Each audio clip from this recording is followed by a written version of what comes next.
Hi, my name is Natalie. In this video we're going to talk about some common mistakes that we see when cutting and assembling the wood mold. So over here we have a wood mold that has some various problems with it. So I'm going to just kind of talk through what those are so they can hopefully be avoided. So some of the things that we're going to cover in this video are the part dimensions, angle cuts, the support material construction and assembly, hardware purchasing, and by hardware I mean the bolts, the nuts, the washers, the screws, and then finally the inner core assembly. So for the first thing, the part dimensions, it's really important that you pay really close attention to the dimensions that we have in the manual. They're all in centimeters.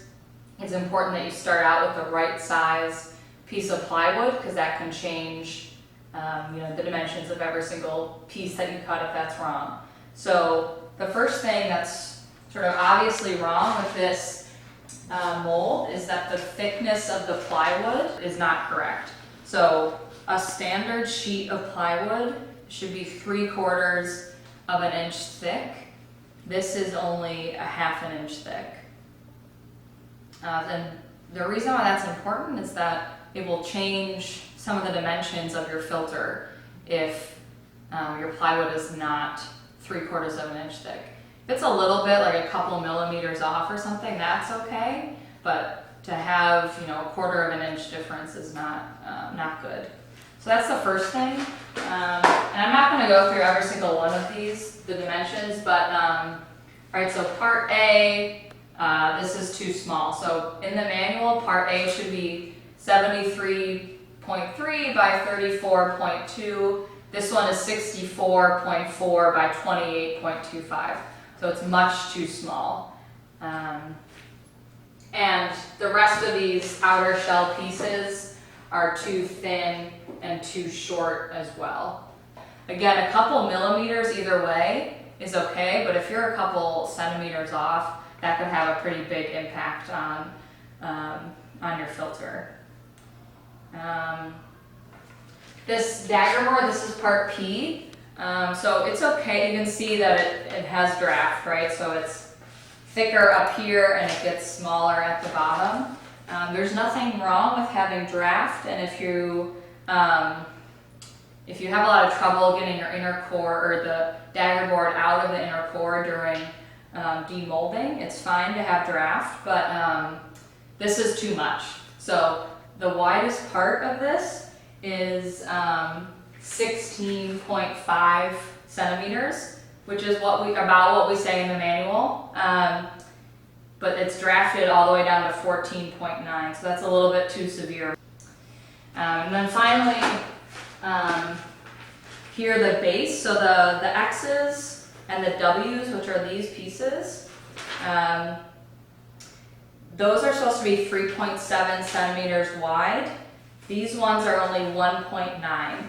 And the reason that that's important is because this thickness corresponds to the thickness of your filter walls. So these would probably be too thin of filter walls, and your filter could break or it could leak. So really important that these are specified to the manual. Okay, so again, part dimensions, really important that you follow the manual very closely. Okay, second thing I want to talk about is angle cuts.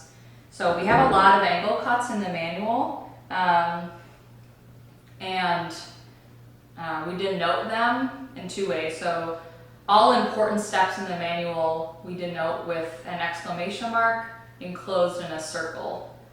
And that just shows you that this is, one, an important step, but two, could be potential troublesome, or if you don't really closely look at the manual, you could do something incorrect. So when you see that exclamation mark, really pay close attention.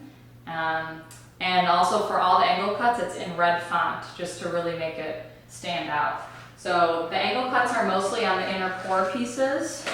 So none of these have angle cuts on them. And all that means is that you won't be able to remove the inner core. So there's no angle cuts on these, they're just straight. versus this one, you can see that there are some angle cuts. There should be angle cuts along E right here on both sides, and as well as on these smaller hinged pieces. So you can see here that there's no angle cuts. Yeah, so I'm not going to go through all the problems, but there's other pieces in the manual that have angle cuts, and it's just really important that you pay attention to those and do those correctly. The next thing is the support material construction. So the support material are these pieces that go onto the outer parts of the wood mold. So the pieces that go onto A, B, C, and D, we call them support material.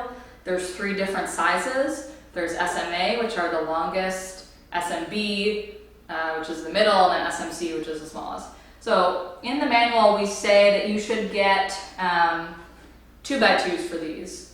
So they're sold in the US as 2x2s. If you actually measure them, they're really more like 1.5 inch by 1.5 inch. Yeah, so these are not what we specify in the manual, which isn't that big of a problem, except that you need to make sure that your bolt will be able to go through thicker wood.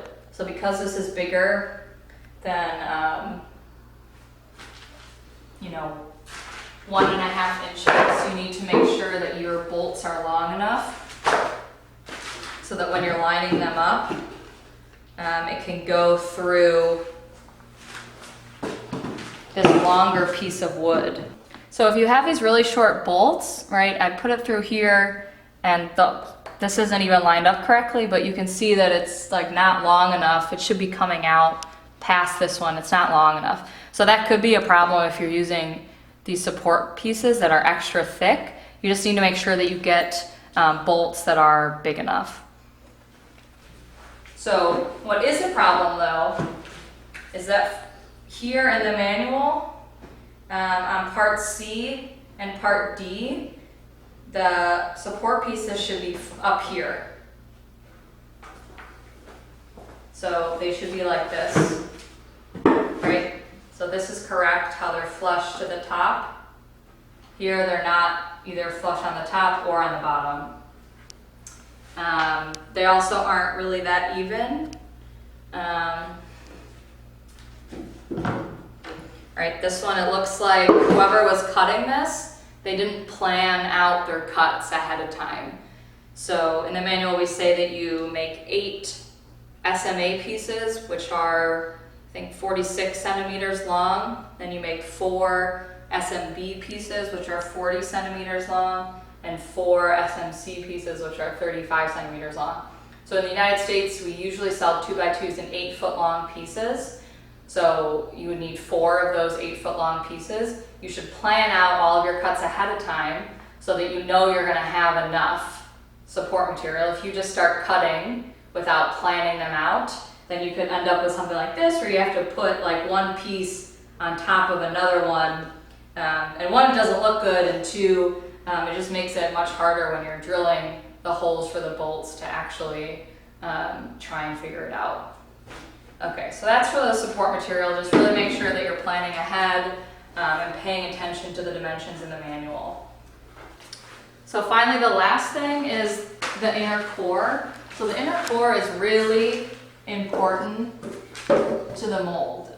It is what shapes the inside of the filter, which is where all of the pathogen removal happens. So if your inner core is not correct, then your whole filter can be messed up.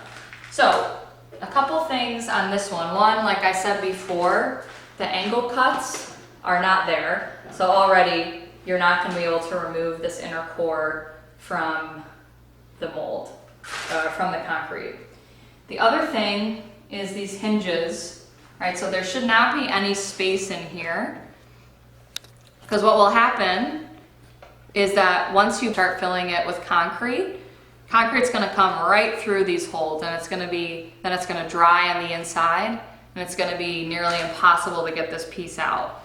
So you want the hinge, it should look like this, right? So not only does this piece have angle cuts, but there's no way any concrete's going to get in here.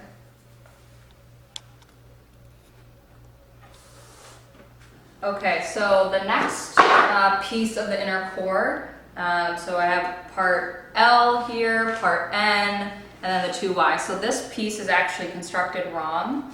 So what it should look like, right, is you can see that the smaller pieces, part L, this person put the Y's on this small piece. But really, the Y's should be over here on this thicker piece. Okay, so this is the correct way. You have the thinner piece, part L or part K, and then part M or part N, and the Y's go on here, okay? So the Y's should be right here, but instead they're on this other piece. Another thing, even if this was assembled correctly, another thing is that there are screws sticking out. So you can see I'm having a really hard time moving the dagger board around. It's getting stuck, and that's because the screws are not flush to the wood. Okay, so if I try and move the dagger board up here, it gets caught, and that will make it really difficult to remove. So really important that all your screws are flush to the wood. And that's why we suggest you buy flathead screws. You don't want these round tips. Okay, so those are just some of the common mistakes.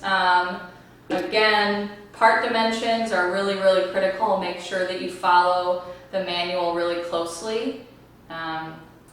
Make sure that you look for the angle cuts. They're denoted with an exclamation mark, and they're in red. Make sure that you follow the directions for the support material construction and that you're putting them in the right places and cutting them to the appropriate size. Make sure you buy the appropriate hardware. So if you do deviate from the support material dimensions, you should make sure that your bolts are long enough for that. Really, it's just better to just follow the manual very closely, and then you won't have any problems. And then finally, inner core assembly. Really, really important that the inner core is assembled properly. We have a lot of pictures in that section, so just make sure that you're looking at it really carefully. You can also reach out to us if you have any problems with that. So yeah, thank you for watching, and feel free to email us at info@OHorizons.org if you ever have any questions about building or using the wood mold. Thank you.